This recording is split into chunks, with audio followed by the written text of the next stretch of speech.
My name is Khalid, and I need to tell you about the 41 days that destroyed my life and saved my soul. I'm not going to pretend this is an easy story to hear. It wasn't easy to live through. On October 17, 2023, I walked away from everything I'd known for 32 years. My family, my community, my identity as a faithful Muslim son.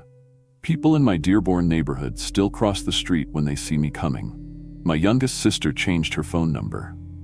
My mother told relatives I died in a car accident, because to her, that's easier to explain than the truth. But before you judge me, before you decide whether I'm a traitor or a truth seeker, let me take you back to where this actually started. Not to the dramatic moment everyone wants to hear about, to the quiet desperation that led me there. September 2023, I was sitting in the break room of the Ford assembly plant where I'd worked for 9 years, surrounded by brothers from the mosque eating lunch during Ramadan. We were discussing the evening iftar, sharing food our wives packed, reciting familiar prayers. On the surface, I looked like every other observant Muslim man in Dearborn, beard trimmed, prayers on time, Quran app open on my phone. But inside, I was drowning. If this story resonates with you so far, if you've ever felt spiritually lost while surrounded by religious certainty, do me a favor. Hit that subscribe button. This testimony gets harder before it gets better, and I need to know someone during out there understands what it means to question everything you've been taught to believe. The spiritual crisis didn't announce itself with trumpets or visions. It started the way most true crises do. Quietly, almost imperceptibly, like a hairline fracture in a foundation that won't reveal itself until the whole structure starts to shift. I first noticed it Fajr prayer in late August. 4:47 a.m. My alarm goes off. I perform wudu in the bathroom I share with my wife Amira and our 4-year-old daughter Noor. The ritual washing should prepare my heart for prayer, cleanse my mind for conversation with Allah. Cold water on my hands 3 times. Water through my nose, my mouth, washing my face, my arms up to the elbows. This choreography I've performed since I was 7 years old, taught by my father in the same upstairs bathroom where his father taught him. But that morning, as I spread my prayer rug facing northeast toward Mecca, something felt absent. The Arabic flowed from my mouth automatically. Allahu Akbar. Subhana Rabbiyal Azim. Words I'd recited tens of thousands of times in my life. But for the first time I heard them as sounds without meaning, phonetic patterns disconnected from the divine conversation they were supposed to facilitate. My forehead touched the prayer rug during sujud, the position of ultimate submission where I should feel closest to Allah. Instead, I felt nothing. Not peace, not connection, not even the familiar comfort of ritual completion. Just emptiness, like shouting into a canyon and hearing no echo return. I told myself it was exhaustion. The assembly line at Ford had been brutal that week, mandatory overtime cutting into sleep. Ramadan fasting was taking its toll on my 40-hour weeks.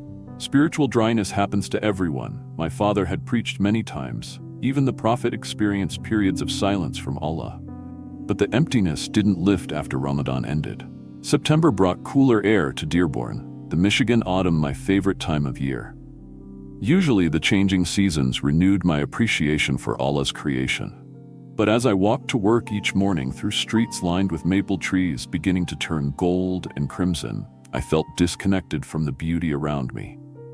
Like watching a sunset through thick glass, technically seeing it, but unable to feel its warmth.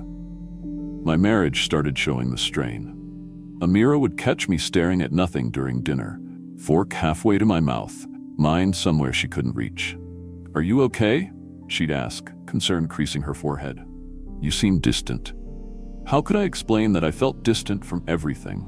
From her, from Noor, from the prayers that structured our day, from the faith community that defined our entire social existence. I couldn't even explain it to myself, let alone to my wife who'd never questioned a single tenet of our inherited religion. Just tired from work, I'd say, which was true enough to avoid being a complete lie. The brothers at the mosque noticed too.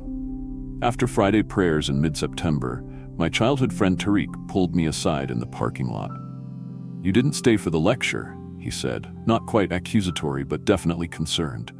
"Brother Khalid, you always stay for the lectures." I manufactured an excuse about needing to get home to help Amira with something. But the truth was, I couldn't bear another hour of religious instruction that felt like pouring water into a cup with no bottom. No matter how much spiritual teaching I consumed, the emptiness remained unfilled. That's when the dream started. 3 nights in a row, I dreamed of walking through Dearborn in the pre-dawn darkness, searching for something I couldn't name. In the dreams, I'd pass the Islamic Center, past the halal markets and restaurants that made our neighborhood feel like a Middle Eastern enclave in the heart of Michigan. But I never stopped at any of these familiar places. My feet kept carrying me toward something else, something beyond the borders of the community that had contained my entire existence. On the 4th morning, I woke at 3:30 a.m., unable to return to sleep. Amira lay beside me, breathing softly, her dark hair spread across the pillow. Noor slept in her room down the hall, surrounded by the stuffed animals and Islamic children's books we'd carefully selected to raise her in the faith. Everything I should have treasured felt like weight pressing down on my chest. I slipped out of bed, pulled on jeans and a jacket, and stepped into the September night. Dearborn at 3:45 a.m. is quiet in a way that feels both peaceful and unsettling. Streetlights cast orange pools on empty sidewalks. Occasionally, a car passes. Shift workers heading to the Ford plants, insomniacs seeking the 24-hour diner on Michigan Avenue. I walked with no destination in mind, just a desperate need to move, to escape the confined space of my own spiritual suffocation. My feet carried me south on Oakman Boulevard, past houses where families I'd known my entire life slept soundly, secure in their faith and identity. Past the community center where I'd attended Sunday school as a child. Past the park where neighborhood kids played soccer while mothers in hijabs watched from benches, discussing recipes and local gossip. I'd lived within a 5-mile radius my entire life. Born at Oakwood Hospital, raised in the same house my grandfather bought in 1981, married at the Islamic Center, working at the Ford plant my father had worked at before retirement. My whole existence contained within the comfortable bubble of Dearborn's Muslim community, never questioning whether there might be something beyond these familiar borders. But that morning, my feet kept walking past the invisible boundaries I'd never crossed before. I found myself on Outer Drive, entering neighborhoods where the demographics shifted. Fewer Arabic signs and shop windows, more churches than mosques. This was unfamiliar territory, both geographically and spiritually. And yet, something drew me forward. That's when I first saw St. Catherine's Academy. The school sat on a quiet residential street, a modest brick building maybe 60 years old. Not impressive or grand like the Islamic Center with its green dome and towering minaret. Just a simple Catholic school with a small parking lot, a playground with aging equipment, and a statue of Mary near the entrance. The kind of thing I'd been taught from childhood to view as shirk, the unforgivable sin of associating partners with Allah. But as I stood on the sidewalk across the street, staring at that school in the pre-dawn darkness, I felt something I hadn't felt in months. Peace. Not the peace of familiarity or comfort. Something else. Something that recognized me, even as I didn't recognize it. Like a frequency my soul had been searching for without knowing what signal to tune into. I stood there for maybe 10 minutes before panic set in. What was I doing? A Muslim man, grandson of an imam, standing outside a Catholic school at 4 a.m. like some kind of stalker. If anyone from the community saw me here, how would I explain it? I couldn't explain it to myself. I hurried home, arriving just before Fajr prayer. Amira was still asleep. I performed my ablutions and spread my prayer rug, going through the familiar motions. But my mind stayed fixed on that school, on the inexplicable peace I'd felt standing outside a place that represented everything my faith tradition taught me to reject. The next morning, I walked past the school on my way to work. And the morning after that, and the morning after that. By the second week of October, I'd walked past St. Catherine's Academy 41 times, and I still had no idea why. If you're still with me, if you recognize this feeling of being pulled towards something you can't explain or defend, leave a comment below. Tell me I'm not alone in this, because what happened next? What happened on day 42? That's when everything I thought I knew about God completely shattered. The 41st time I walked past St. Catherine's Academy, I stopped pretending it was coincidental. October 16th, 2023, Tuesday morning. I'd started leaving the house 15 minutes earlier than necessary for my shift at Ford, taking a route that added 6 blocks to my commute but brought me past the school. Every morning, the same ritual. Slow my pace as I approach, stop across the street under the pretense of checking my phone, spend 5 to 10 minutes just standing there. Watching. What was I watching for? I couldn't have told you. The school operated on a predictable schedule. Lights came on around 6:15 a.m. By 7, teachers arrived in their modest cars, Hondas, Toyotas, a few older sedans that suggested Catholic school educators weren't getting rich from their vocation. Around 7:30, students started appearing, dropped off by parents or arriving in small clusters from the surrounding neighborhood. The students were mostly white, some Hispanic, and a few black families. Working-class kids, based on the worn backpacks and hand-me-down jackets. This wasn't some elite prep school. It was a community institution serving families who sacrificed to afford private Catholic education when public schools were free. I recognized the type. Different religion, same values. Parents who believed faith-based education mattered enough to stretch their budgets for it. On day 37, I'd noticed something that made the whole situation even more complicated. The school had 3 nuns on staff. I could identify them by their modified habits, not the full traditional robes I'd seen in movies, but simple head coverings and crosses worn over professional clothing. 2 were older women, maybe in their 60s. The third was younger, probably late 30s, with kind eyes and a warm smile she offered to every student who passed her in the parking lot. That younger nun unsettled me the most, not because of anything she did, but because of what she represented. Here was a woman who dedicated her life to God in a way my Islamic tradition would consider misguided at best, idolatrous at worst. And yet, the peace that radiated from her presence was undeniable. I could see it in how the children responded to her, how her face remained serene even when managing the chaos of elementary school arrivals. She had something I didn't. Something I'd been searching for in 5 daily prayers and strict religious observance for 32 years. The internal conflict was tearing me apart. Every morning after walking past the school, I'd continue to Ford and clock in for my shift. 8 hours of inspecting transmission assemblies, checking torque specifications, signing off on quality control sheets. Repetitive work that left too much space for my mind to wander. And it always wandered back to that school, to the inexplicable pull I felt toward a place that should have meant nothing to me. My coworker Hassan noticed my distraction. "Brother Khalid, you okay?" he asked during our break on October 12th. "You've been off lately? Everything good at home?" Hassan and I had worked the same line for 6 years. We'd prayed together in the designated prayer room, discussed hadith during lunch, celebrated Eid as a Ford Motor Company subset of the larger Dearborn Muslim community. He knew me well enough to recognize when something was wrong. "Just some family stress," I lied, because the truth that I was spiritually obsessed with a Catholic school for reasons I couldn't explain would have sounded insane. "Your father?" Hassan asked, knowing the complicated relationship I had with my imam father. "Is he putting pressure on you about the community service project?" "Something like that," I said, grateful for the misunderstanding that gave me an excuse for my obvious distress. But that evening, alone in my car after my shift ended, I sat in the Ford parking lot and forced myself to confront what was really happening. For 6 weeks, I'd been drawn to this school with an intensity that defied logic or religious propriety. The pull wasn't weakening with familiarity, it was getting stronger. Each morning, it became harder to walk past without stopping.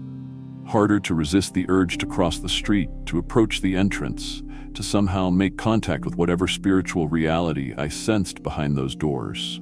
I'd tried fighting it through more intensive Islamic practice, extra prayers, longer Quran recitation sessions. I'd even attended a weekend spiritual retreat at a mosque in Detroit, hoping intensive religious immersion would cure whatever was afflicting my faith. Nothing worked. If anything, the more I tried to strengthen my Islamic devotion, the more hollow it felt.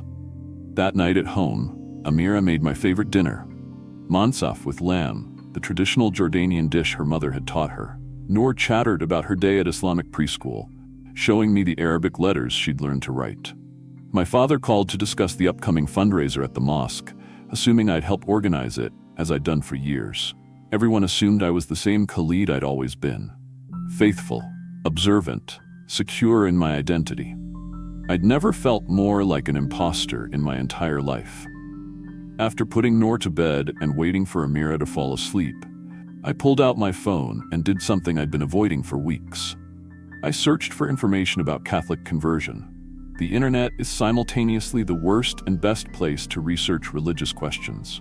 Worst, because you can disappear down rabbit holes of apologetics and counter-apologetics, every click taking you further from clarity. Best, because it provides anonymity. No one from my community monitoring what questions I was asking. I spent 3 hours that night reading testimonies from Muslim converts to Christianity. Their stories shared common themes: spiritual emptiness despite faithful Islamic practice, unexplained attraction to Christian symbols or locations, dreams or visions that didn't fit Islamic theology, gradual realization that what they'd been taught about Christianity might not be accurate. Every testimony felt like someone was describing my exact experience, but they also described the consequences. Families torn apart, communities fractured. Some converts faced serious threats, disownment, divorce, even violence from family members who viewed conversion as unforgivable betrayal. The cost was high, often devastating. I closed my laptop, feeling more confused than ever. Was I really considering abandoning Islam, the faith of my fathers, the tradition that shaped every aspect of my identity and community belonging? For what? Some inexplicable feeling I got standing outside a Catholic school? It seemed absurd when stated so plainly. Insane, even. But the poll didn't care about logic. October 17th dawned cold and overcast, with rain forecast for the afternoon. I performed Fajr prayer in the dark, the Arabic falling from my lips like stones dropping into a well too deep to hear them land. Amira stirred but didn't wake as I dressed for work. Noor's breathing came soft and steady from her room. I should have taken my normal route to Ford. The weather was bad, rain already starting to fall in scattered drops. Every logical reason said to skip the detour and head straight to work. Instead, I found my feet carrying me towards St. Catherine's Academy for the 42nd time. But this morning felt different. The air seemed charged with possibility, like the static tension before a thunderstorm. My heart pounded harder than usual as I approached the school. The sensation wasn't fear exactly, more like standing on the edge of a cliff, knowing you're about to jump, but not yet certain whether you'll fall or fly. The school's parking lot was empty this early. No teachers yet, no students, just the building itself, the statue of Mary near the entrance, and the small chapel attached to the school's east wing, with its simple cross visible even in the gray dawn light. I stood across the street under the maple tree that had become my usual observation post. Rain fell harder now, soaking through my jacket, running down my face. I should have sought shelter, should have continued to work, should have turned around and returned to the life I'd always known. Instead, I crossed the street. My prayer rug was in my backpack. I carried it everywhere, part of being a faithful Muslim who needs to be ready for the 5 daily prayers wherever they might occur. I'd never intended to actually use it at the school. But as I stood on the sidewalk directly in front of St. Catherine's Academy, soaked from the rain and trembling from something that had nothing to do with cold, I made a decision that would change everything. I unrolled my prayer rug on the wet concrete, positioned it facing Mecca, and knelt down to pray. Right there, outside a Catholic school, in the rain, at 6:47 a.m. on October 17th, 2023, and that's when I saw her for the first time up close. The younger nun I'd observed from a distance was standing in the school's entrance, early despite the weather. She must have just arrived. Our eyes met across 30 feet of rain-soaked air. Instead of suspicion or alarm at finding a Muslim man praying outside her school, her face showed something else entirely. Recognition. Like she'd been expecting me. Like she'd been waiting for exactly this moment to arrive. The spiritual battle I'd been fighting for 6 weeks had just reached its crisis point, and I had absolutely no idea whether I was about to experience the biggest mistake of my life or the moment I'd been unconsciously searching for since the emptiness began. Stay with me, because what happened in the next 47 minutes will test everything you believe about divine intervention, religious truth, and the price of following what your soul recognizes even when your mind can't explain it. The rain fell harder as I knelt on my prayer rug, soaking through my jacket until my shirt clung to my skin beneath. Water pooled around the edges of the rug, turning the familiar geometric patterns dark with moisture. I should have felt ridiculous, a grown man kneeling in the rain outside a Catholic school, attempting Islamic prayer while being watched by a nun. Instead, I felt the same inexplicable peace that had drawn me here 41 times before, only magnified 100-fold. I began the prayer. Allahu Akbar, God is greatest. My hands rose to my ears in the opening gesture I'd performed countless thousands of times. But even as the Arabic flowed from my mouth, my mind was fracturing into incompatible thoughts. Part of me desperately trying to maintain the Islamic ritual I'd practiced since childhood. Another part aware of the nun's presence, of the Catholic chapel behind me, of the cross I could feel even without seeing it. And underneath both those thoughts, a third awareness emerging like groundwater finally breaching the surface after a long drought. This prayer, these words, this ritual, they weren't reaching anyone. Not Allah, not God, not the divine presence I'd felt calling me to this place. The emptiness I'd experienced for months wasn't God's absence. It was my finally recognizing that I'd been directing my prayers into a void. The realization hit me mid-sajda, forehead pressed to the wet prayer rug in the position of ultimate Islamic submission. My body went rigid. The Arabic prayer died on my lips. I couldn't continue, couldn't pretend anymore, couldn't maintain the spiritual performance I'd been giving for my entire adult life. I stayed frozen in that position for I don't know how long, rain hammering against my back, water running down my face, mixing with tears I hadn't realized I was crying. Everything I'd built my identity on was collapsing, and I didn't know what, if anything, would be left when the collapse finished. Are you all right? The voice was gentle, female, close enough that she must have crossed the distance between us. I lifted my head to find the nun standing maybe 6 feet away, holding an umbrella but making no attempt to shelter me with it. Respectful of the religious practice she must have assumed I was engaged in. Up close, she looked younger than I'd thought from a distance. Maybe mid-30s, with warm brown eyes that held genuine concern rather than the suspicion or fear I might have expected.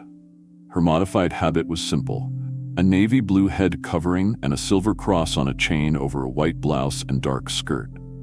My voice came out rough, broken. I don't know. The honesty surprised me. I'd spent months carefully managing what I revealed about my spiritual crisis, offering comfortable lies to family and friends to avoid difficult conversations. But something about this woman's presence, or maybe something about the extremity of the moment I was experiencing, made deception impossible. "You've been walking past the school for weeks," she said quietly. Not accusatory, simply stating an observation. "I've seen you.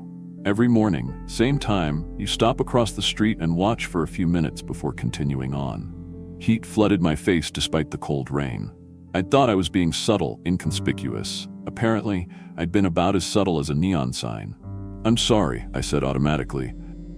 "I know it must seem strange. I didn't intend." "You don't need to apologize," she interrupted gently. "I'm Sister Margaret. I teach 3rd grade here, and I help coordinate our outreach programs." She paused, studying my face with those disconcertingly perceptive eyes. "What's your name?" "Khalid." The name felt foreign in my mouth suddenly, like an identity I was wearing rather than inhabiting. "Khalid Mansour." "It's nice to meet you properly, Khalid." She shifted her umbrella slightly. "Would you like to come inside? Get out of the rain?" I was just making coffee in the teacher's lounge before the other staff arrived. Every warning I'd ever received about Catholic missionaries trying to convert Muslims flashed through my mind. My father's sermons about Christians corrupting Islamic truth. The cautionary stories about Muslims who'd been lured away from proper faith through deceptive friendship. But none of those warnings explained the absolute certainty I felt that accepting her invitation was exactly what I was supposed to do. "Yes," I heard myself say. "I'd like that." I rolled up my soaked prayer rug, the sacred object I'd carried everywhere for a decade now, feeling like an artifact from someone else's life. Sister Margaret led me toward the school's entrance, neither of us speaking as we crossed the parking lot. She held the door open, and I stepped into St. Catherine's Academy for the first time. The interior was nothing like I'd imagined. Not imposing or ornate, but warm and worn in the way of institutions that prioritize function over aesthetics.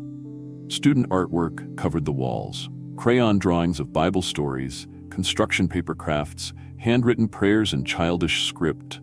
The smell of floor wax and children and old books filled the air. It felt like stepping into a place where genuine care had been practiced for decades. Sister Margaret led me down a corridor lined with classroom doors, each decorated with the teacher's name and seasonal displays. We passed a small chapel, barely larger than a closet, with maybe 8 wooden pews and a simple altar. The cross on the wall made my chest tighten with an emotion I couldn't identify. Not fear or revulsion, something closer to longing. The teacher's lounge was as modest as the rest of the school. A few mismatched chairs, a round table scarred by years of use, a coffee maker on a counter next to a small refrigerator. Sister Margaret gestured for me to sit while she prepared coffee with the practiced efficiency of someone who'd performed this ritual countless times. "Cream? Sugar?" she asked. "Just black, thank you." She poured 2 cups and sat across from me, wrapping her hands around her mug like the warmth was a comfort. For a moment, neither of us spoke. The silence should have been awkward, but it wasn't. It felt like a natural pause before something significant began. "So," she said finally, "what brings a Muslim man to pray outside a Catholic school at 7 in the morning in the pouring rain?" The question was direct but not unkind. I could have deflected, made up some excuse, protected the secret I'd been guarding for months. Instead, I told her the truth. All of it. The spiritual emptiness that had been consuming me since August. The hollow feeling during prayers. The dreams. The inexplicable pull toward this school that I'd been unable to resist for 6 weeks. The growing certainty that something fundamental was wrong with my faith, even as I had no framework for understanding what or why. Sister Margaret listened without interrupting, her expression never shifting to judgment or triumph. When I finished speaking, she was quiet for a long moment, as if considering her words carefully. "Can I tell you what I think is happening?" she asked finally. I nodded, not trusting my voice. "I think," she said slowly, "that you're being called, not away from God, toward Him, the real Him. Not a distant deity who demands submission but never offers relationship. Not a God who you can never truly know or be known by. But the God who became human to bridge the gap between heaven and earth. The God who loves you specifically, personally, by name." Her words hit me like physical blows. Everything in my Islamic training screamed that this was Christian corruption, shirk, the worst possible theological error. God doesn't become human. God doesn't have a son. God doesn't involve Himself personally in individual human lives. These were foundational truths I'd been taught since before I could remember. But the emptiness in my chest that had been my constant companion for months was responding to her words like parched earth soaking up rain. Some part of me deeper than theological training recognized what she was describing. Had been searching for it. Had walked past this school 42 times looking for it without knowing what it was. "I can't," I said, voice barely above a whisper. "You don't understand what you're asking. My father is an imam. My grandfather helped establish the Islamic Center. My whole family, my whole community, everything I am is built on being Muslim. If I even considered what you're suggesting..." "I know," Sister Margaret said gently. "I know what it would cost. Jesus never promised that following Him would be easy or safe. He promised it would be true. But how can I know it's true?" The question burst out of me with desperate intensity. How can I know I'm not just confused or spiritually weak or being deceived by Satan? How can I trust that what I'm feeling is actually God and not just my own doubts leading me astray? Sister Margaret stood and crossed to a small bookshelf in the corner. She pulled out a worn Bible and returned to the table, flipping through pages with the familiarity of someone who'd read these words countless times. Jesus said, "Ask and it will be given to you. Seek and you will find.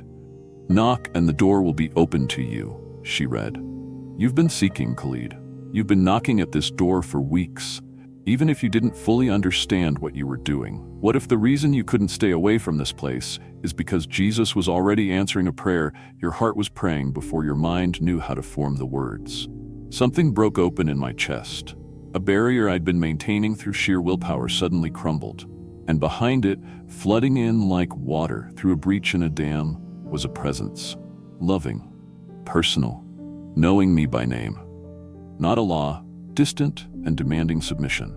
Jesus, close enough to touch, present enough to feel. The tears came then.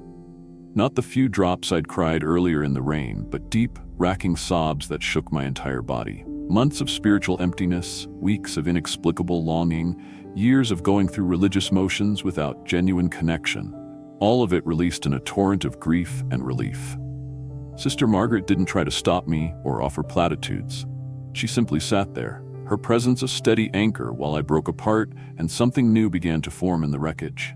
When I could finally breathe normally again, when the tears slowed to occasional tremors, I looked up at her with what must have been absolute desperation written across my face. "What do I do now?" I whispered. She smiled and her whole face lit up with a joy that I suddenly desperately wanted to share. "Now," she said, "we pray. Not a ritual, not a performance. Just you talking to Jesus, telling him everything you've told me, asking him to show you the truth, whatever the cost. Here? Now? Why not? He's already been pursuing you for months. I think he's been waiting for you to finally pursue him back." I glanced around the modest teacher's lounge with its coffee-stained table and buzzing fluorescent lights. This wasn't a mosque or a chapel or any place I'd been taught to consider sacred. But somehow, in this ordinary room with this Catholic nun I'd met 20 minutes ago, I felt closer to God than I'd felt in any mosque, any prayer, any religious observance of my entire life. I closed my eyes, and for the first time in my 32 years, I prayed to Jesus. Not in Arabic, not following prescribed formulas. Just talking. Honest, desperate, raw. "Jesus, I don't know if you're real. I don't know if I'm doing this right. Everything I've been taught says this is wrong, that I'm committing the worst possible sin. But if you're really there, if you're really the one who's been calling me to this place, I need you to show me. I need you to be more real than everything I'm about to lose by seeking you."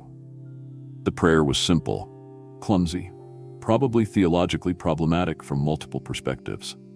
But the moment those words left my mouth, the presence I'd felt broke through completely. No vision, no voice, no miracle signs or wonders. Just an absolute, undeniable certainty flooding every cell of my being. I was known, completely, intimately known, and loved anyway. Not because of my religious observance or family heritage or any good thing I'd done. Loved simply because I existed. Because this God who'd been pursuing me for months had decided I was worth pursuing. The emptiness was gone.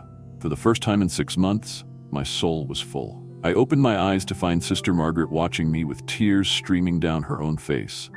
"You felt him," she said. Not a question, a statement of obvious fact. "Yes," I breathed. "He's real. Jesus is real." Saying those words out loud made them more true somehow, solidified something that couldn't be unsolidified. I'd crossed a threshold I could never cross back over, and I had absolutely no idea how to tell my wife, my father, my community what I'd just done. If what I'm describing sounds impossible to you, if you're thinking this kind of spiritual encounter can't be real, I understand. I thought the same thing 6 hours before it happened to me. But sometimes truth doesn't care whether we find it believable.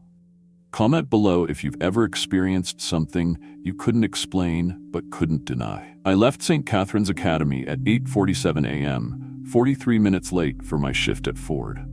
Sister Margaret had offered to write me a note excusing my tardiness, which would have been useless and touching in equal measure. Instead, she'd simply walked me to the door, pressed a small Bible into my hands, and told me she'd be praying for whatever came next. The rain had stopped. The October morning was bright and clean, puddles reflecting blue sky like mirrors on the sidewalk. Everything looked exactly the same as it had 90 minutes earlier. The same houses, the same streets, the same Dearborn neighborhood I'd known my entire life. But I was fundamentally, irreversibly different. I called in sick to work from my car, inventing a stomach virus that would excuse my absence. My supervisor sounded skeptical but accepted the explanation. I sat in that parking lot for another 20 minutes, holding the Bible Sister Margaret had given me, trying to process what had just happened. I'd prayed to Jesus. I'd felt him respond. The spiritual emptiness that had been consuming me for months was gone. Just gone. In its place was a peace so profound it felt almost physical, like my entire body had been realigned into proper relationship with reality itself. But that peace was going to destroy my life as I knew it. The thought should have terrified me. Instead, I felt an odd calm, like standing in the eye of a hurricane, and knowing the storm was about to hit, but being unable to feel afraid of it. Whatever was coming, and I knew exactly what was coming, I wouldn't be facing it alone. That presence I'd felt in the teacher's lounge was still with me, solid as gravity, constant as breathing. I drove home slowly, taking side streets to avoid the usual routes where I might encounter people I knew. Amira's car was gone from the driveway. She'd mentioned taking Noor to a playdate that morning. The house was empty when I let myself in, which felt like a mercy. I needed time to think, to process, to figure out how to explain the unexplainable. I set Sister Margaret's Bible on the kitchen table and stared at it like it was a bomb that might detonate at any moment. In some ways, it was. That book sitting in the kitchen of my Muslim household represented a theological crisis that would shatter everything my family believed about me. My phone buzzed. A text from my father. Friday lecture topic is charity. Need you to introduce the speaker. 7 p.m. I stared at the message, trying to imagine standing in front of the congregation at the Islamic Center, introducing a lecture on Islamic charity when my heart was no longer in submission to Allah, but seeking after Jesus. The duplicity felt impossible. I'd spent months hiding my spiritual doubts, but this was different. This wasn't doubt. This was conversion. How could I stand in a mosque, surrounded by people who trusted me as the imam's son, and pretend I still believed what they believed? I couldn't. The realization came with absolute clarity.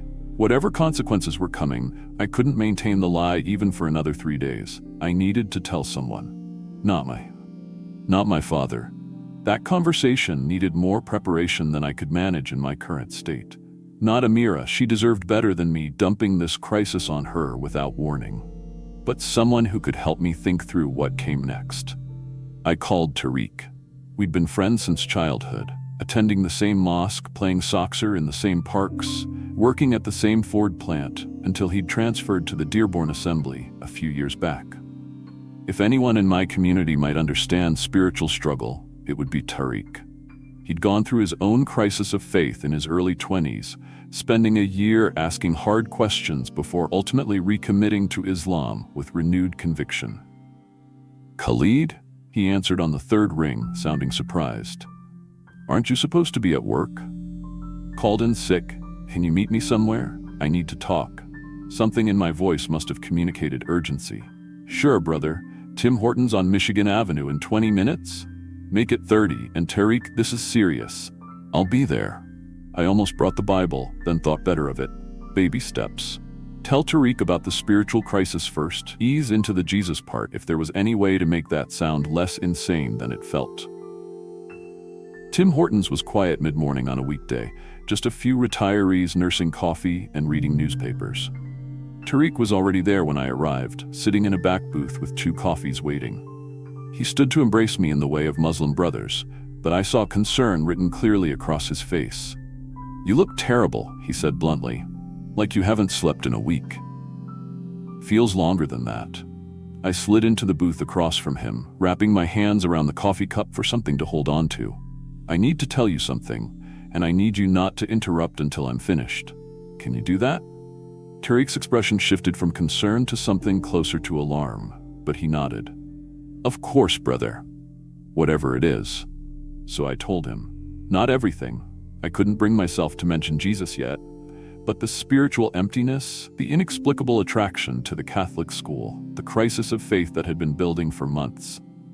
With each sentence, Tariq's face grew more troubled. When I finished, he was quiet for a long moment, processing. Then, brother, this is exactly what I went through at 23. Remember? I told you about it. I remember. And you know what helped me? doubling down on practice, more prayer, more Quran study, more time at the mosque. The doubts were Shaitan trying to pull me away from the straight path. But when I fought back with increased devotion, they eventually faded. I'd known he would say this. It was the standard Islamic response to spiritual crisis. The fault is in you, not the faith. Strengthen your practice and the doubt will disappear. That's what I tried, I said carefully. For months, it didn't work. If anything, it made the emptiness worse. Then you need spiritual guidance, talk to your father. Or if that's too difficult, talk to Sheikh Rahman at the Islamic Institute. This is what they're trained for. Tariq, I cut him off gently. What if it's not doubt? What if it's something else? His eyes narrowed. What do you mean, something else? This was the moment. The point of no return. I could back away from the edge, find softer words, preserve the friendship and the comfortable lie. Or I could tell the truth and watch everything shatter. I chose the truth. This morning I went into that Catholic school. I talked with one of the nuns, and I prayed. Not to Allah, to Jesus. The words hung in the air between us like a confession of murder. Tariq's face went through a rapid sequence of expressions: confusion, disbelief, horror, anger. When he spoke, his voice was tight with barely controlled emotion. Please tell me you're joking. Please tell me this is some kind of test of my faith, or... I'm not joking. I felt something, Tariq. Something real. More real than anything I've felt in 5 daily prayers for the past 32 years. That's Shaitan. Tariq's voice rose sharply enough that the retirees at the other tables looked over. He lowered it with visible effort. Brother, that's literally Shaitan deceiving you, making you feel good about committing shirk. This is exactly what the Quran warns about. Is it? I leaned forward. Or is the Quran wrong? Have you ever actually considered that possibility? That maybe we've been taught a beautiful, compelling lie that keeps us from the actual truth. Tariq stood abruptly, knocking his coffee and sending it spreading across the table. Neither of us moved to clean it up. I can't listen to this. I won't. Khalid, you're my brother, but if you're seriously considering leaving Islam for Christianity... He stopped, seeming unable to find words adequate for what he was trying to express. Your father needs to know, today. I know. I'm planning to tell him. Not planning, today, because if you don't, I will. Tariq's jaw was set in a hard line I'd never seen before. I love you, brother, but I love Allah and His Messenger more, and I won't watch you commit apostasy without trying to save you from yourself. He left without another word, leaving me alone with a spreading coffee stain and the wreckage of a friendship that had lasted 28 years. I cleaned up the spill mechanically, my hands shaking. This was just the beginning. Tariq's reaction was mild compared to what was coming from my family, from the broader community. I just started a fire that would consume everything I'd built my identity on. My phone buzzed. A text from Tariq. I'm calling your father. You have 2 hours to tell him yourself before I do. 2 hours. Enough time to drive home, to pray, to prepare myself for a conversation that would end my life as I'd known it. But as I walked to my car, that presence I'd felt in Sister Margaret's office wrapped around me like an embrace. I wasn't alone. Whatever came next, whatever I lost, I was following truth. And truth, I was beginning to understand, mattered more than comfort. I drove home. Amira's car still wasn't in the driveway. Blessing or curse, I couldn't decide. I had maybe 90 minutes before my father would get Tariq's call, before the crisis became public and uncontrollable. I sat at the kitchen table with Sister Margaret's Bible, opening it at random. The pages fell open to a passage someone had highlighted in yellow. Whoever acknowledges me before others, I will also acknowledge before my Father in heaven. But whoever disowns me before others, I will disown before my Father in heaven. The words felt like a direct command. I couldn't hide this, couldn't soften it, couldn't wait for a better time that would never come. I pulled out my phone and called my father. He answered immediately, probably seeing my number and expecting a quick question about Friday's lecture. Khalid, what is it? I'm in a meeting with the building committee. Baba, I need to talk to you. Can you come to my house? It's urgent. A pause. Then, in a voice that had shifted from casual to concerned, what's wrong? Is Amira okay? Noor? They're fine. It's about me. Please, Baba, I need you to come now. I'll be there in 15 minutes. 14 minutes later, my father's car pulled into the driveway. I watched from the window as he climbed out, moving with the careful dignity of a 72-year-old man who'd spent his life in service to his faith. He'd always seemed larger than life to me. Imam Ahmad Mansour, spiritual leader to thousands. But walking toward my door, he just looked old. And I was about to make him so much older. I opened the door before he could knock. We embraced briefly, and I felt him assess me with the practiced attention of a father who'd known me since birth. "You look terrible," he said, echoing Tariq's words. "What's happened?" I led him to the kitchen. The Bible was still on the table where I'd left it. I saw his eyes land on it, saw confusion cross his face, then a dawning, horrified understanding as he put together the pieces. "Khalid." His voice was suddenly very quiet. "Why is there a Christian Bible on your kitchen table?" I sat down across from him, my hands folded to stop them shaking.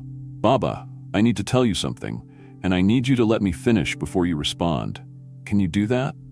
He sat slowly, his gaze moving between me and the Bible like he was trying to solve an equation that didn't make sense.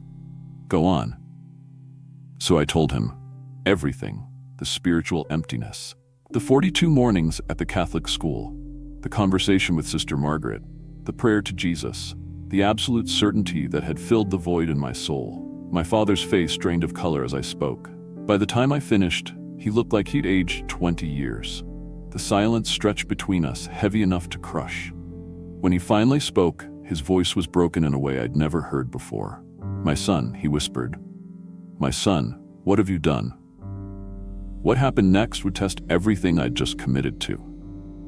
If you've ever had to choose between family and truth, between comfort and conviction, you know exactly how impossible the next conversation was going to be. Drop a comment if you're still with me. My father sat across from me in a silence so profound I could hear the refrigerator humming in the next room, could hear cars passing on the street outside, could hear my own heartbeat thundering in my ears. His hands rested flat on the kitchen table, palms down as if steadying himself against something that might knock him over. When he finally spoke, his voice was carefully controlled, the tone he used when delivering difficult news to grieving families. "This is a test. Allah is testing you, and you're failing, but it's not too late. We can fix this." "Baba." "No," he held up one hand. "You will listen now. You think you've experienced something real, but what you felt was shaitan. He comes as an angel of light to deceive even the faithful. He makes falsehood feel true because that's how he destroys souls."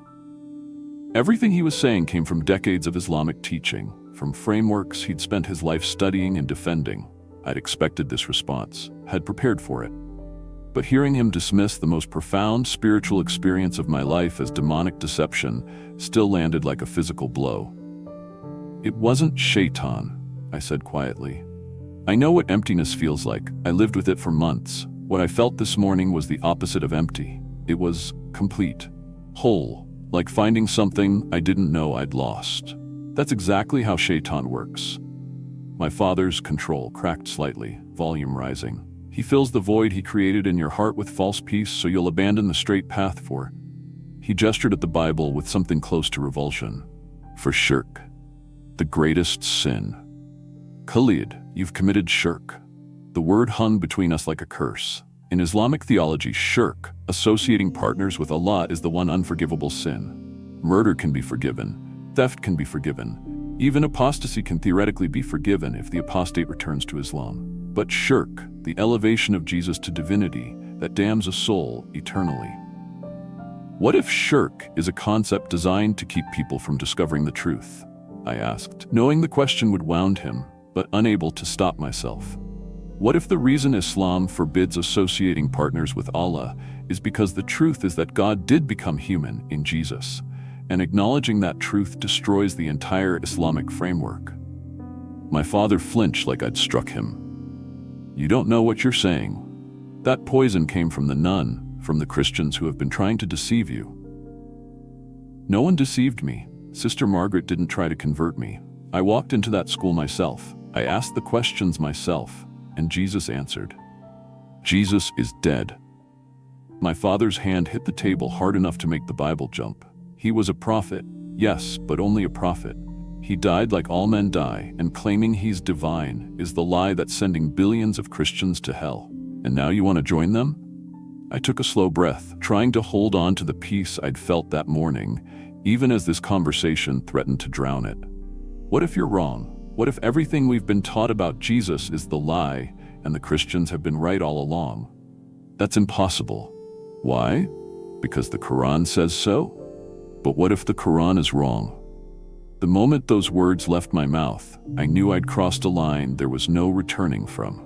My father's face went from anguish to furious in an instant. He stood abruptly, chair scraping against the floor. "Get out," he said, voice shaking with rage and grief. "Get out of Islam if that's what you choose. But you'll also get out of this family. You'll get out of this community. You'll lose everything. Your wife, your daughter, your job, every relationship you've ever had. Is that what you want? Is your fake Christian peace worth that price?" It's not fake. My voice came out steadier than I felt. And I don't want to lose any of those things. But I can't unknow what I know. I can't unfeel what I felt. Jesus is real, Baba, and he's not who we've been taught he is. Stop saying his name like that. My father's composure shattered completely. You want to throw away everything for a dead prophet the Christians corrupted into a false god? Fine, but you do it without me. Without your mother, without anyone in this family acknowledging you still exist. You're disowning me? The words came out smaller than intended. You disowned us the moment you prostrated yourself before their cross. Tears streamed down his face now, rage and grief competing for dominance. My son died today. The Khalid I raised, who I taught to pray, who I dreamed would maybe become an imam himself someday, he's dead. And this stranger wearing his face is not welcome in my home. He headed for the door, then stopped with his hand on the knob. Without turning around, he said, "You have until tomorrow night to come to your senses, to repent before Allah and return to Islam. After that, you're no longer my son, you're no longer part of this family, and everyone in the community will know exactly what you've done." The door slammed behind him hard enough to rattle the windows. I sat alone in my kitchen, shaking, tears running down my face, the Bible still open on the table. The peace I'd felt that morning was still there, but now it existed alongside devastating grief. I'd known this was coming, had prepared myself for rejection. But knowing and experiencing are entirely different things. My father, the man who'd taught me to pray, who'd carried me on his shoulders to the mosque when I was too small to walk the whole way, who'd stayed up late helping me memorize Quranic verses for school competitions, had just erased me from his life. The front door opened. Amira's voice called from the entryway. "Khalid, why is your car here? I thought you went to work." Footsteps approaching the kitchen. Then she appeared in the doorway, Noor on her hip, both of them stopping when they saw my face. "What's wrong?" Amira set Noor down, crossing to me quickly. "Baby, what happened?" Noor ran to me, wrapping her small arms around my leg. "Daddy sad?" I picked her up, holding her close, breathing in the strawberry shampoo smell of her hair. 4 years old. Too young to understand what was about to happen. Too young to remember a version of her life where her father was still Muslim, still part of the family, still welcome at holiday celebrations and community events. "Amira," I looked at my wife over our daughter's head. "We need to talk." Her face went pale. "Are you sick? Did something happen at work?" "Khalid, you're scaring me." "I'm not sick, but something did happen." I set Noor down gently. "Habibti, can you go play in your room for a bit? Mama and Daddy need to talk about grown-up things. But I want to show you my picture from school. I'll come see it in a few minutes, I promise. Please, honey." Something in my tone must have communicated seriousness because she nodded and scampered off toward her bedroom. Amira watched her go, then turned back to me with barely contained panic in her eyes. "What's going on? You're terrifying me." I gestured to the chair my father had vacated. "Sit down, please." She sat, her eyes landing on the Bible, widening in confusion. "Khalid, why do you have I need to tell you something, and it's going to change everything between us." For the second time that day, I explained what had happened. The spiritual crisis, the Catholic school, Sister Margaret, Jesus, the conversation with my father. With each sentence, Amira's expression shifted from confusion to disbelief to horror. When I finished, she was crying silently, tears running down her face without any attempt to wipe them away. "No," she whispered. "No, you can't. Khalid, you can't do this to us. To Noor, you can't. I'm not trying to hurt you. I'm trying to be honest about what I'm experiencing." "Honest?" Her voice rose sharply. "You want honesty? Fine. If you leave Islam, our marriage is over. Null. Void. I can't be married to a non-Muslim. It's haram. She choked on a sob. "It's impossible." I'd known this too. Had understood that my conversion would invalidate our marriage in Islamic law. But hearing her say it out loud, seeing the desperation in her face, made it real in a way that intellectual knowledge hadn't. "We don't have to follow Islamic law anymore," I said carefully. "We could stay married. We could figure this out together, so I'm not becoming a different person. You're becoming an apostate." She stood abruptly, backing away from me like I'd become contagious. "You're committing the worst possible sin, damning yourself to hell, and you want me to just, what? Support you? Stand by while you destroy our family? I want you to consider that maybe I'm not the one who's wrong. Maybe. Don't." She held up both hands like warding off an attack. "Don't you dare try to convert me. I won't listen to it. I can't." Noor appeared in the doorway, alarmed by her mother's raised voice. "Mama? Why crying?" Amira swept her up immediately, holding her tight. "It's okay, baby. Mama's okay." She looked at me over our daughter's head, eyes hard with something I'd never seen there before. "You need to leave. Tonight. Get your things and go." "Amira, I mean it. I'll file for divorce tomorrow. I'll make sure you have supervised visitation with Noor until the community decides whether you're a safe influence on her. But you can't stay here. Not after this." My daughter looked between us, confused and frightened. "Daddy leaving?" The question broke something in my chest. "Just for a little while, Habibti. Daddy has to go take care of some things." "But you come back?" Her small voice was thick with approaching tears. I couldn't answer. Couldn't promise something I didn't know was true. Amira carried her out of the kitchen, and I heard the bedroom door close firmly.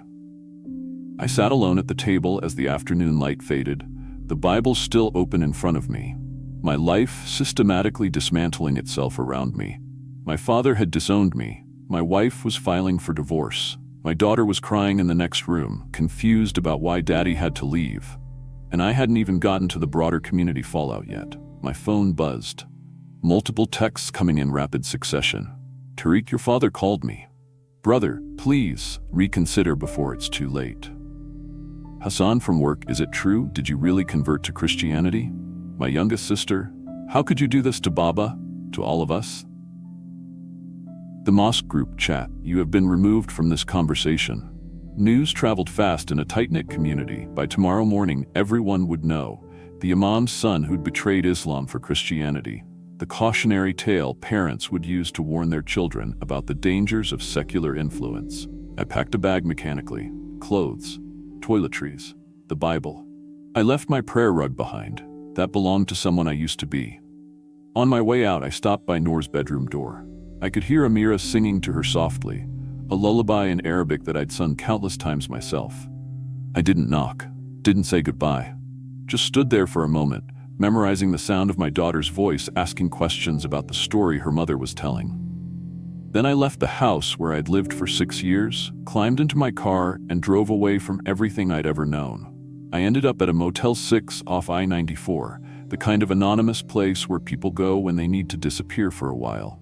The room smelled like industrial cleaner and old cigarettes. I sat on the bed and called Sister Margaret. She answered immediately. "Khalid, are you okay?" "No." My voice cracked. Could I come back to the school tomorrow? I don't have anywhere else to go." "Of course. Come as early as you need. We'll figure this out together." After we hung up, I opened the Bible to the passage I'd read that afternoon. "Whoever acknowledges me before others, I will also acknowledge before my Father in heaven." I'd acknowledged him. I'd told the truth, even knowing what it would cost. And the cost had been everything. But sitting in that cheap motel room, having lost my father, my wife, my daughter, my community, and my identity, I still felt that presence, still felt that peace underneath the grief. Jesus hadn't promised this would be easy. He'd promised it would be true, and somehow, impossibly, that was enough. The next 48 hours would test whether that peace could survive the full weight of what I'd set in motion. If you've made it this far with me, if you're still listening to this impossible story, leave me a comment. Let me know I'm not alone in this. I spent 3 days at that Motel 6 before Sister Margaret found me a more permanent solution. A small efficiency apartment above a garage owned by a retired Catholic couple from her parish. The rent was below market, the couple aware that I'd lost everything for my new faith and wanting to help. Their kindness would have embarrassed me in my previous life. Now it felt like evidence of God's provision in ways I was still learning to recognize. The first week was the hardest, not spiritually. That peace I'd felt in Sister Margaret's office remained constant, an anchor I clung to when everything else was chaos. But practically, logistically, the consequences of my conversion crashed down like a series of controlled demolitions, each one carefully calculated to inflict maximum damage. My father made good on his promise. He called a meeting at the Islamic Center and publicly announced that his son had committed apostasy, left Islam for Christianity, and was no longer to be considered part of the Muslim community. He didn't mention me by name during the public announcement, but everyone knew exactly who he meant: the imam's son. The boy they'd watched grow up in the mosque, the cautionary tale they'd tell their own children. The meeting triggered a cascade of social consequences I'd intellectually prepared for, but emotionally underestimated. Within 48 hours, I'd been uninvited for my cousin's wedding. 3 longtime friends blocked my number. The Muslim-owned auto shop where I'd gotten my car serviced for a decade told me to find a different mechanic. Hassan from work asked to be transferred to a different shift, unable to work alongside an apostate. Amira filed for divorce citing irreconcilable differences, which was technically true if you considered abandoning Islam an irreconcilable difference. She was granted full custody of Noor, with my visitation limited to supervised sessions at a community center. The implication being that unsupervised time with an ex-Muslim father might spiritually contaminate our daughter. The first supervised visit destroyed me. Noor ran to me with the guileless enthusiasm of a 4-year-old who didn't understand why Daddy lived somewhere else now, why there was a strange woman sitting in the corner taking notes, why Mama looked at Daddy with such careful distance. We colored pictures together, read books, played with the building blocks the center provided. And through it all, I felt the weight of what my choice had cost her. Not just me leaving the house, but her entire extended family being coached to minimize contact with me, to protect her from my corrupting influence. "Daddy, when are you coming home?" she asked as our hour ended. I couldn't answer. Just held her close until the supervisor gently separated us, Noor crying as Amira carried her out, not understanding why her family had suddenly shattered. But in the wreckage, something else was building. Sister Margaret introduced me to Father Michael at St. Catherine's Parish. Where Sister Margaret was gentle and maternal, Father Michael was intellectually rigorous, a former philosophy professor who'd entered the priesthood late in life after his own crisis of faith. He took on my Christian education with the seriousness it deserved, recognizing that I needed more than emotional support. I needed theological grounding for the decision that had cost me everything. We met 3 times a week at the parish office, working through the Gospels, examining the historical evidence for Jesus' divinity, discussing the early church fathers and how Christianity had developed in the centuries after Christ. Father Michael never dismissed my Islamic background or treated it as something to be ashamed of. Instead, he helped me see how my years of seeking Allah had actually prepared me to recognize Jesus when he revealed himself. "You spent 32 years training your soul to hunger for God," Father Michael said during one of our sessions. "That hunger didn't disappear when you left Islam. It was finally satisfied when you encountered the God who'd been pursuing you all along." The Catholic community at St. Catherine's became my new family with a speed that would have seemed impossible before. They knew my story. Sister Margaret had shared it with Father Michael's permission, and they welcomed me not despite my background but because of it. "A convert's faith is forged in fire," Father Michael often said, and my fire had been particularly intense. I started attending daily Mass, something I'd never have imagined doing 6 months earlier. The liturgy felt foreign at first, so different from Islamic prayer with its structured chaos, its embodied ritual of standing, kneeling, receiving communion. But gradually, the rhythm began to make sense. This wasn't empty performance like my Islamic prayers had become. This was participatory remembrance of Christ's sacrifice, a weekly encounter with the same presence I'd first felt in Sister Margaret's office. Baptism came 3 months after my conversion. Father Michael had wanted to ensure I understood what I was committing to, that this wasn't emotional reaction to spiritual crisis, but genuine transformation of belief. We waded through what he called my catechumenate, the period of instruction and preparation that the early church used for new converts. On January 21st, 2024, I was baptized at St. Catherine's during the Saturday evening Mass. Sister Margaret stood as my sponsor, her face radiating joy as Father Michael poured water over my head 3 times. "I baptize you in the name of the Father, and of the Son, and of the Holy Spirit." The water was cold. I went under feeling the weight of everything I'd lost: family, community, identity. I came up feeling the reality of what I'd gained: genuine relationship with the God who'd been calling me for months, a new family who'd embraced me despite my complicated background, and a peace that hadn't wavered even through the worst consequences. The parish erupted in applause. People I'd known for only a few months welcomed me into the body of Christ with an enthusiasm that made my throat tight with grateful tears. This was my new family. Imperfect, beautifully ordinary, bound together not by ethnicity or cultural heritage, but by shared faith in Jesus. The aftermath continued for months. My mother sent one letter through my old address, which Amira forwarded to me. It was brief, devastating in its finality. "You are no longer my son. Do not contact me again." No signature. No room for reconciliation. My sisters followed suit with varying degrees of coldness. The youngest simply blocked all communication. The middle sister sent a long email explaining how I'd broken our mother's heart, destroyed our father's reputation, and shamed the entire family. The oldest, surprisingly, sent a short message. "I don't understand your choice, but I hope you find what you're looking for." It was the closest thing to kindness I received from my biological family. Work became complicated. The Ford plant employed hundreds of Muslims from Dearborn, and word of my apostasy spread quickly. I wasn't fired. That would have been illegal discrimination. But I was transferred to a different shift, isolated from the Muslim employees who'd been my social circle for 9 years. The loneliness was profound some days.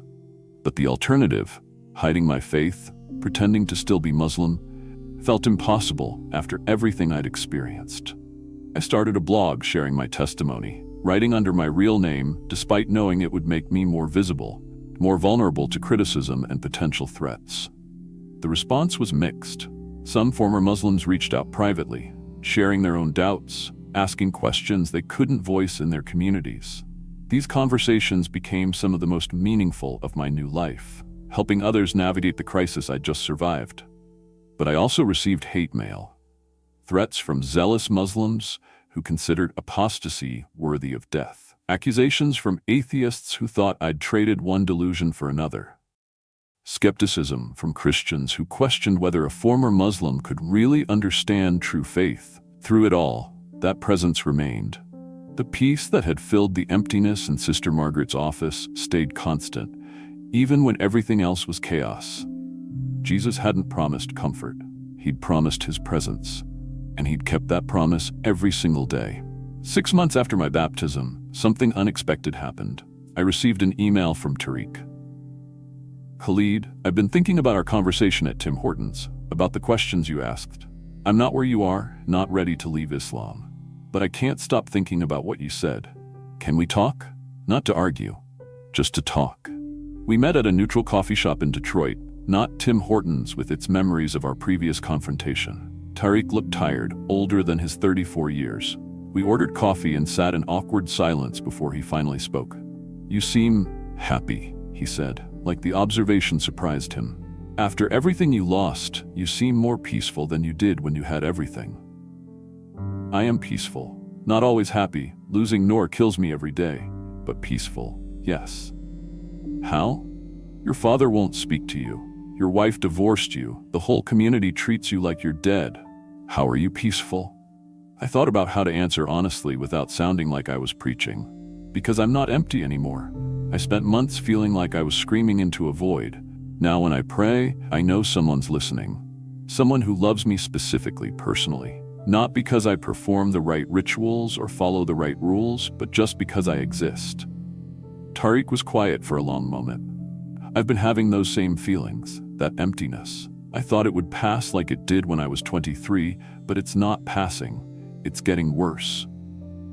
Then stop fighting it. Stop trying to fix it with more Islamic practice. Maybe what you're feeling isn't doubt. Maybe it's God calling you toward truth. I can't. His voice broke. Khalid, you're strong enough to lose everything. I'm not. I have aging parents who would die from the shame, a wife who'd leave me, 3 kids who'd grow up knowing their father abandoned Islam. I can't do what you did. I reached across the table, gripped his hand. You don't have to do anything right now. Just be honest about what you're experiencing. And when you're ready to explore the questions, I'm here. No judgment, no pressure, just here. Tears ran down Tariq's face. I'm terrified that you're right, that everything we've believed is wrong. I know, I was terrified too. But you know what? The truth is worth the terror. Jesus is worth everything I lost to find him. We talked for 3 hours that day. I didn't try to convert him, didn't push, just shared my experience and answered his questions as honestly as I could. When we parted, he embraced me in the way of brothers. The first time someone from my old life had treated me like I was still human.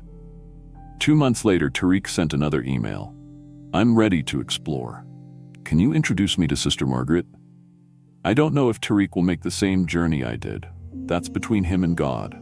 But watching him begin to ask the questions I'd asked, seeing him wrestle with the same doubts that led me to that Catholic school, I felt something profound. My suffering hadn't been meaningless. The price I'd paid was steep, but it was purchasing something valuable.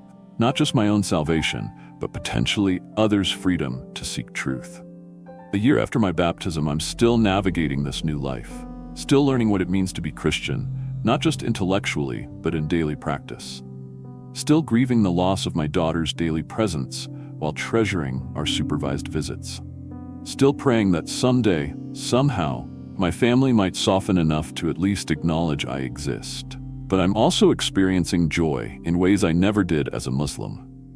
The burden of earning salvation through perfect observance is gone, replaced by the freedom of knowing salvation is a gift I couldn't earn if I tried.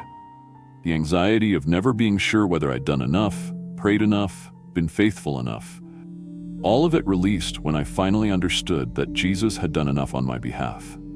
My life is smaller now in some ways. I lost the social network of an entire community, lost the comfort of inherited identity, lost relationships I thought would last forever. But it's fuller in the ways that matter. Fuller with genuine relationship with God, fuller with authentic faith practiced out of love rather than obligation. Fuller with the kind of peace that transcends understanding, exactly as Scripture promises. If I could go back to that October morning outside St. Catherine's Academy, knowing everything I'd lose by praying to Jesus instead of Allah, would I make the same choice? Yes, 1,000 times, yes. Because what I lost was temporary. What I gained is eternal, and that makes all the difference. It's been 18 months since that morning in the rain. I still work at Ford, still live in that efficiency apartment, still attend daily mass at St. Catherine's. Some things have changed. I'm involved in the parish's outreach ministry now, helping other converts navigate the difficult waters I've crossed. Father Michael has me teaching adult education classes on Islam and Christianity, my unique background making me qualified to bridge both traditions. Other things remain hard. I see Noor every other Saturday for 2 supervised hours that feel like trying to maintain a relationship through a wall. She's 6 now, growing up without really knowing her father, being raised to believe I chose a false religion over my family. That wound never stops hurting. But last month, something happened that gave me hope. At the end of our visit, as the supervisor prepared to separate us, Noor looked up at me with those serious dark eyes so much like her mother's and asked, "Daddy, why did you change religions?" Amira tensed. The supervisor leaned forward, ready to intervene if I said anything inappropriate. But I just knelt down to Noor's level and told her the truth in language a 6-year-old could understand. Because I was looking for God, Habibti, and I found him. Did he find you too? Yes, baby. He found me first, actually. He was looking for me before I even knew I was lost. Noor thought about this seriously. Then, I think that's nice, that God was looking for you. Amira hurried her out after that, but she didn't seem angry, just sad. And sadness I can work with. Sadness means the door isn't permanently closed, just currently shut. I don't know if my family will ever accept my choice. Don't know if Tariq will complete his own journey toward Jesus. Don't know what the next chapter of this story holds. But I know who holds me, and that knowledge transforms everything. My name is Khalid Mansour. I was born Muslim, spent 32 years trying to earn Allah's favor through perfect observance, and discovered that God doesn't want performance, He wants relationship. I found that relationship kneeling in the rain outside a Catholic school, praying to Jesus for the first time while a gentle nun watched and heaven answered. The cost was everything I had. The gain was everything I needed. And I've never been more certain of anything in my life. If my story resonates with you, if you're experiencing that same spiritual emptiness I lived with for months, if you're drawn toward Jesus, but terrified of what it might cost, if you're struggling to reconcile inherited faith with growing questions, I want you to know you're not alone. God is pursuing you the same way He pursued me. And when you finally stop running, when you finally turn around and let Him catch you, you'll discover what I discovered. He was worth the wait, worth the cost, worth everything. Subscribe to this channel if you want to follow my continued journey. Comment below if you have questions or your own story to share. And most importantly, if you're feeling that pull toward Jesus, don't ignore it. Don't fight it. Don't try to reason it away. That pull is God calling you home. And home is always worth the journey, no matter how difficult the road. Thank you for listening. God bless you. And may you find the same peace I found when I finally stopped running and let love catch me.